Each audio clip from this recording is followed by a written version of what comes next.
야권에서는 다음 검찰총장 후보자를 향한 이제 칼날을 이렇게 벼리고 있습니다. 다음 달 초에 심우정 검찰총장 후보자 인사청문회가 있거든요. 조국 혁신당의 박은정 의원이 최전선에서 공세에 나서고 있습니다. 비판 지점이 흥미롭습니다. 먼저 듣고 오겠습니다.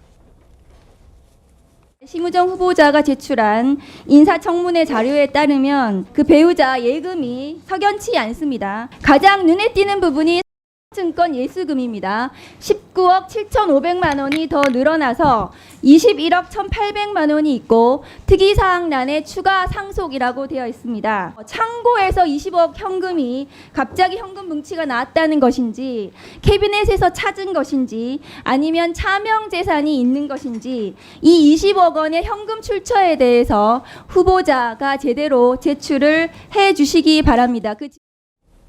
네, 한성원 기자. 네. 이제 뭐 검찰 수사 예전 거 이렇게 꺼내서 한다는 그런 말에 패러디를 해가지고 재산 증식된 것을 캐비넷에서 꺼낸 것인지 이런 말까지 또 네. 검사 출신이 그 말을 쓰니까 새롭게 들리는데 아무튼 지금 저 이 발언이 있고 난 다음에 다들 다른 사람은 몰라라. 박은정 의원은 저 말 할 수 없는 것 아닌가 이런 얘기들이 있었어요. 네. 무슨 뜻입니까?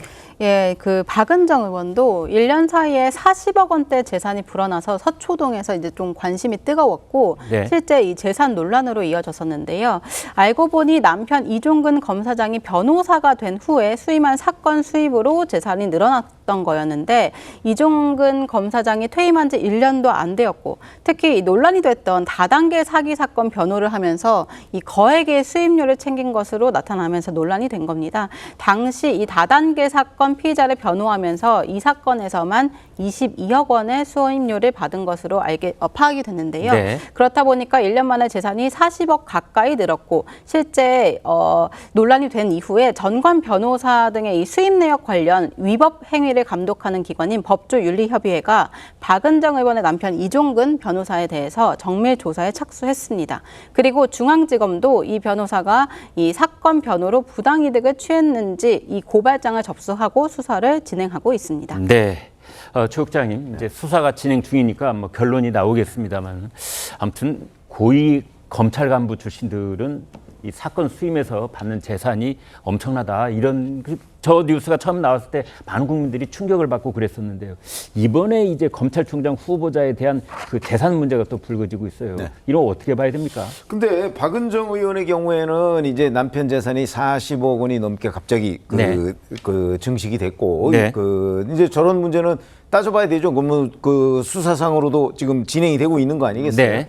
근데 그 지금 심우정 검찰총장 후보자의 경우에는 거기에 부인의 재산이 한 20억 가까이 늘었다는 건데 네. 그 부분은 추가 상속이라고 사유가 규정이 돼 있어요. 네. 그러면 이제 추가 상속이라는 설명이 맞는지 여부를 따지면 돼요. 네. 그러니까 지금 박은정 의원이 본인 남편의 재산 40억 원이 는 부분에 관해서는 수사를 받고 있어서 결론이 지금 어떤 식으로 나올지 예측이 안 되는 상황이고 네. 그다음에 심우정 후보자의 경우에는 추가 상속이라고 지금 얘기를 하고 있잖아요. 네. 일단 그거는 그 상속이라고 본인이 썼기 때문에 네. 그걸 믿는다는 전제하에 조사를 해보면 돼요. 네. 이게 진짜 상속인지 아니면 거짓말로 쓴 것인지. 네. 그렇죠. 그러니까 결론은 무슨 얘기냐.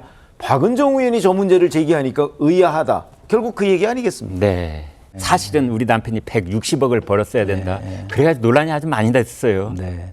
그러니까 자기의 일은 모든 게 다 그냥 해명을 억지로라도 해야 된다 이렇게 생각을 하는 거죠. 근데 공직에 나가는 사람은 그렇게 자기 억지로 해명을 해서는 안 됩니다. 네. 국민이 납득할 수 있게 근거를 가지고 해명을 해야죠. 그리고 국민들이 궁금해하는 부분에 대해서 해명을 해야죠. 네.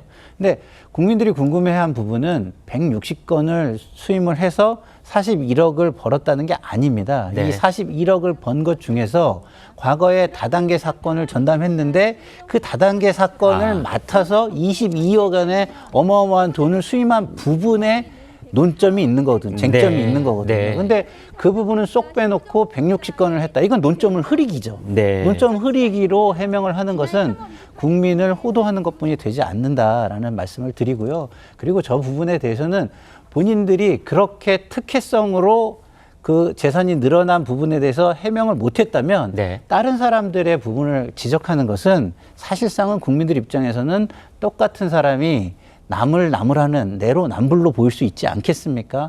그래서 그런 경우에는 또 옆에 있는 다른 그런 이슈가 없는 의원에게 좀 자료를 주고 이걸 좀 질의를 하세요라고 할 수도 있는 겁니다. 네. 근데 굳이 본인이 이렇게 하는 것은 저는 국민 정서에 맞지 않는 전형적인 내로남불의 모습인 것은 맞다. 저는 이렇게 생각이 듭니다.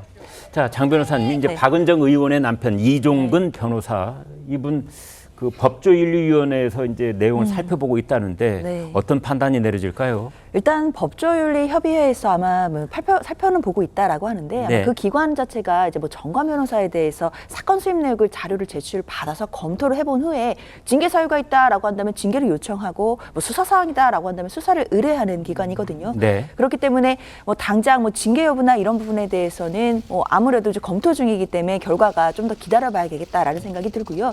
그런데 법조윤리협의회보다 저는 좀 더 중요하게 눈여겨봐야 될 것은 지금 현재 고발을 당해서 수사 중에 있거든요. 네. 그 담당하는 그 수사기관이 서울중앙지검 범죄수익환수부입니다. 왜냐하면 이게 지금 범죄수익은닉규제법 위반으로 고발이 돼 있는 건데요. 네. 만약에 어떤 사람이 범죄수익인 것을 알면서 수수를 했을 때는 처벌도 받고 추징과 몰수가 될 수 아, 있습니다. 그렇습니까? 그렇기 때문에 만약에 당시 이 변호사가 그 다단계 수익과 관련된 범죄 수익이라는 것을 알면서 계약을 체결했고 그리고 이제 착수금도 받았다라는 점이 수사기관에서 드러나게 된다라고 한다면 네. 사실상 그 금액 자체도 몰수나 추징의 대상이 됩니다. 네. 그렇기 때문에 아마 수사기관에서는 당시 계약 당시에 이것이 범죄 수익이었는지 또는 범죄 수익인지를 알았는지 여부를 중점적으로 수사를 할 것으로 보이고 그렇지만 이제 이 변호사 입장에서는 당연히 이제 정당한 사건 위임 계약에 따른 수익금이라고 주장을 할 것이기 때문에요. 네. 그 쟁점에서 어떤 부분, 그러니까 수사기관이 어떤 부분을 들여다보고 입증할 수 있는지 여부에 따라서 이것은 결론이 달라지기 때문에 조금 더 시간을 두고 지켜봐야 될 것 같습니다. 네.